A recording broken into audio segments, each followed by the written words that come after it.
Depois de construir, então, a nossa base de dados, eu vou aqui no apoio, pensar em tudo que eu preciso analisar.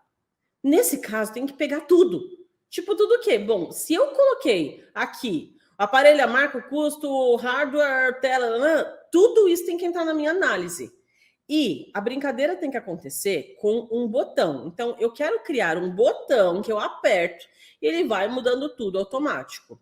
Existem dois tipos. Ó, presta atenção no que eu vou explicar agora, que quando você vê pronto, você não vai saber a diferença, mas na hora de construir, você tem que saber.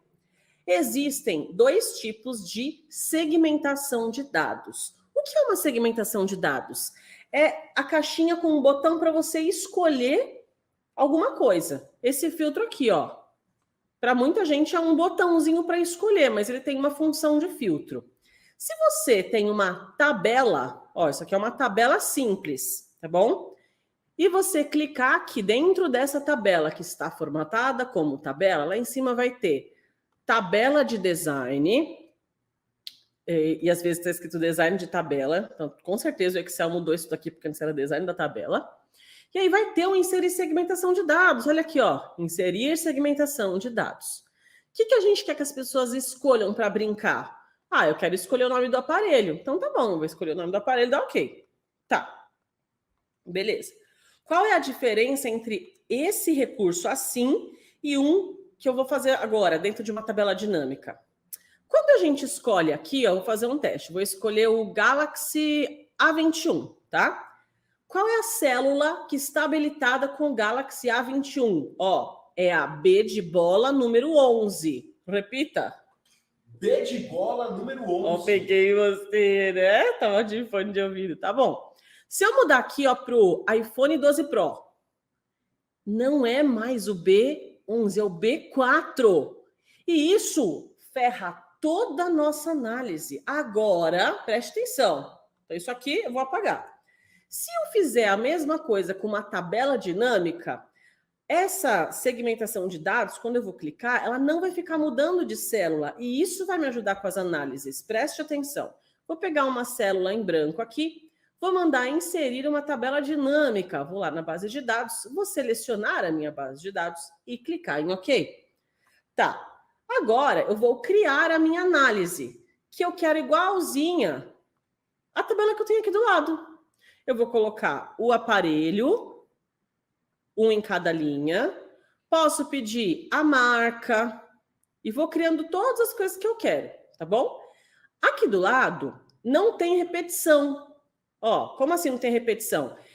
O iPhone 12 Pro tem uma linha única para ele.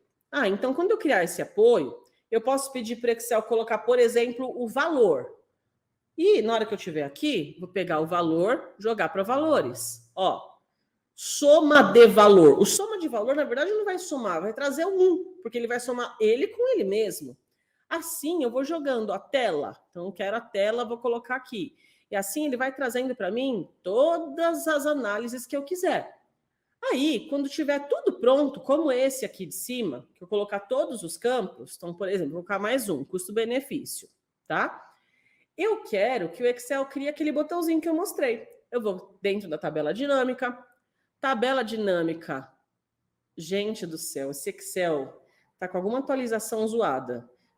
Isso aqui era para estar continuando. Tá escrito tabela dinâmica analyze. Tá uma mistura de português com inglês aqui. Na hora que a gente escolhe aqui, eu tenho inserir segmentação de dados. Mas é a mesma coisa. Calma.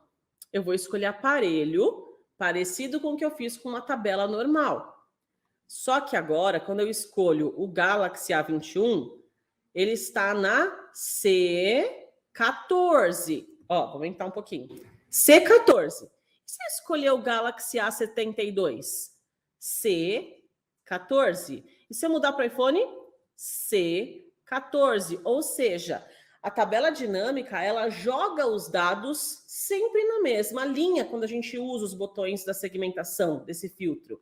E quando eu faço um filtro assim com uma tabela de dados normal, uma tabela formatada normalmente, cada vez ele vai mostrar uma linha diferente. E isso vai fazer toda a amarração para a gente conseguir montar o nosso dashboard. Por isso, eu aconselho sempre a usar de uma tabela dinâmica para fazer as análises e não de uma tabela formatada. Fechou? Isso é uma novidade para alguém nessa live? Esclareceu por que eu uso mais em tabela dinâmica e não em tabela normal? Mesmo que eu não tenha repetição, porque aqui não tem repetição. É uma linha para cada um, né? Vocês podiam pensar, tá, faz logo a segmentação aqui, você aperta o botãozinho e vai. Mas esse detalhezinho da linha pode estragar ou ajudar toda a sua análise.